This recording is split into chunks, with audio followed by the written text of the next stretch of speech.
जय हिंद दोस्तों, स्वागत है आपका आपके YouTube चैनल बीकेपी क्लासेस पर। तो कैसे हैं आप लोग? आशा करता हूँ कि आप लोग ठीक होंगे। आज हम बात करेंगे प्रश्नावली 5.3, एकदम हमारा न्यू चैप्टर है, इस पर बात करेंगे। इसे कैसे समझेंगे 5.2 से और 5.3 में क्या फ़र्क है, ठीक है। यानी कि जो पहला वाला चैप्टर था, अब वाले चैप्टर में क्या फ़र्क है, यानी कि 5.2 में 5.3 में। देखिए, पहले आप बेसिक समझ लीजिएगा। जितना आप बेसिक समझेंगे उतना अच्छा आपको क्वेश्चन कर पाएंगे, अन्यथा नहीं कर पाएंगे, ठीक है। क्योंकि बेसिक मेन होता है भाई। अगर जितना बेसिक पढ़ोगे उतना अच्छा होगा, ठीक है। पीछे जितना टफ क्वेश्चन हो आप कर लोगे, ठीक है, आसानी से। देखिए 5.2 5.3 में हमारा प्रश्नावली क्या था, 5.2 अभी हमने पढ़ रहा था, ठीक है। अब हमने क्या पढ़ रहे हैं, 5.3। इन दोनों में अंतर क्या है, ठीक है। इन दोनों में हमारा अंतर क्या है मैं आपको बताऊं। देखिए 5.2 में अभी तक क्या पूछा जाता था आपको प्रश्न, एनोवा पद ज्ञात कीजिए, ठीक है। यानी कि एनोवा पद हमेशा क्या पूछता था, एनोवा पद ज्ञात कीजिए, ठीक है। और इसमें क्या पूछेगा आपको, योग बताइए, ठीक है। क्या बोलेगा, योग बताइए, ठीक है। या योग फल बताइए, या योग बताइए, ठीक है। तो इन दोनों में अंतर क्या है, इसका फार्मूला क्या होता था हमारा, इसका फार्मूला होता था ए एन बराबर में ए प्लस में एन माइनस में 1 और डी होता था, ठीक है। इतनी बात तो आपने समझ ली। इसका फार्मूला क्या होगा, एस बराबर, यानी योग का मतलब क्या होता है, एस बराबर आएगा हमारा तो n/2, ठीक है, कोष्टक में 2a प्लस में n माइनस में 1 और d, ये होता है, ठीक है। तो देखिए यहाँ पर कहीं भी अगर कंफ्यूज नहीं होना है कि हमारा फार्मूला ये लगेगा कि ये लगेगा। सिंपल सी बात है, जहां पर एनोवा पद कहे तो हमें क्या करना है। मान लेते हैं जैसे आप एग्जाम में बैठे हैं, अब फिर आप ये बोल रहे हैं कि सर मुझे वहां पर गए, हमें ये नहीं समझ में आ रहा है कि कौन सा फार्मूला लगाएं, यानी कि एनोवा पद लगाएं, योग बताइए, ठीक है। तो देखिए बहुत बड़ा अंतर है। इसमें क्या होगा, 5.3 का कभी कभी भी को आपको क्वेश्चन मिलेगा, कहीं भी अगर जब पढ़ के जाओगे तो आपको वहां पर मिलेगा योग बताइए, ठीक है। क्या मिलेगा आपको, योग बताइए। और यहाँ पर क्या मिलेगा, 5.2 में क्या होगा, ये एनोवा पद ज्ञात कीजिए, ठीक है। आपने अंतर समझ लिया, बातें समझ में आई। चलो बेटा आगे चलते हैं हम, अब 5.3 की बात करते हैं।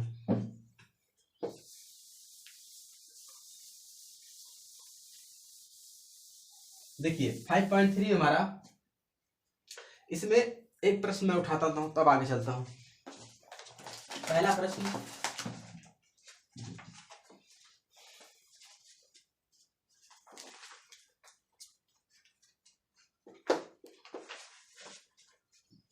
दिया है फर्स्ट,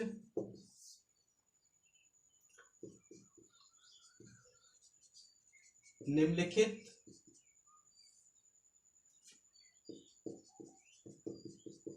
समांतर श्रेणियों का योग ज्ञात कीजिए, ठीक है। क्या ज्ञात करना है हमें, योग ज्ञात करना। इसमें 4 क्वेश्चन है, ठीक। मैं एक पहला फर्स्ट उठाता हूं इसमें का, 2, 7, 12, डॉट डॉट डॉट 10 पदों तक, ठीक है। इसमें कितने प्रश्न हैं, फर्स्ट में हमारा 4 प्रश्न है, ठीक है, फर्स्ट सेकंड कर और मैं एक पहला लिया हूं, ठीक है। अब देखिए इसको समझिएगा बहुत आसानी से, बेहतरीन तरीके से समझिए। देखिए मैं इसे कैसे बताता हूं आपको। इसका देखिए अभी तक वहां पर क्या होता है, एनोवा पद ज्ञात कीजिए, यहाँ पर देखिए 10 पदों तक ज्ञात कीजिए, ठीक है। क्या क्या बोल रहा है, योग ज्ञात कीजिए। क्या ज्ञात करना हमें, योग ज्ञात करना है, ठीक है, यानी कि योग फल। अब इसका देखिए फार्मूला, पहली बात तो ध्यान में रख लीजिए कितने प्रकार बनेगा।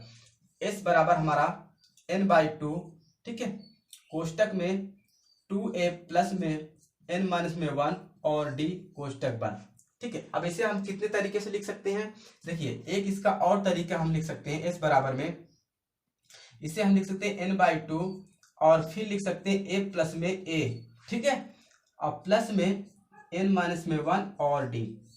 अभी मैं इसको एक तरीके से और बता दूं कैसे लिखा जाए। देखिए यहाँ पर ए प्लस में ए कैसे आया, देखिए ए प्लस में 2a बराबर अगर हम मान निकालेंगे तो ए प्लस में ए ही तो मान होता है, इसका जोड़ेंगे तो हमारा क्या निकलेगा, यही तो निकलेगा। ठीक है, तो इसको क्या किया इन्होंने, चेंज कर दिया। अब एक और आपको मैं बताऊं, इसको हम कैसे हल कर सकते हैं। देखिए n-2 n/2। अब देखिए इसको हम अगर बनाना चाहिए तो हाँ देखिए a प्लस में an, ठीक है, ये बन सकता है। कैसे, यहां पर देखिए ये तो हमारा n/2a, ठीक है, इसको तो हमने ले लिया। ठीक है, अब इसके बराबर क्या होता है मैं आपको बताऊं, an बराबर हमारा क्या होता है, a प्लस में n-1 और d, यही होता है।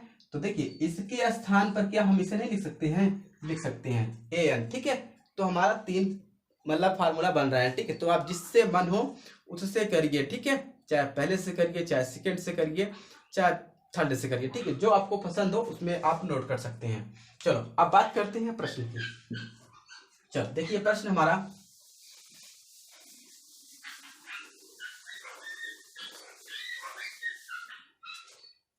प्रश्न हमारा दिया क्या है, निम्नलिखित समांतर श्रेणियों का योग ज्ञात कीजिए। ठीक है, 2, 7, 12, 10 पदों तक, यानी कि ये हमारा कौन सा पद किसमें दिया है, कोई भी पूछिए आप, ये जो हमारा पद लिखा है किस में लिखा है, तो समांतर श्रेणी में लिखा है। ठीक है, तो समांतर श्रेणी में लिखा तो है, इसका मान देखिए a बराबर हमारा क्या निकलेगा 2।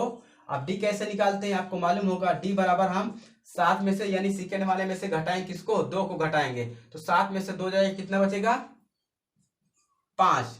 कैसे, देखिए d बराबर हमारा क्या होता है, a2 माइनस में a1 होता है, यानी कि ये a1 हो गया, ये हमारा a2 हो गया, तो 7 और माइनस में 2 तो कितना बचेगा 5 ही तो आएगा ना।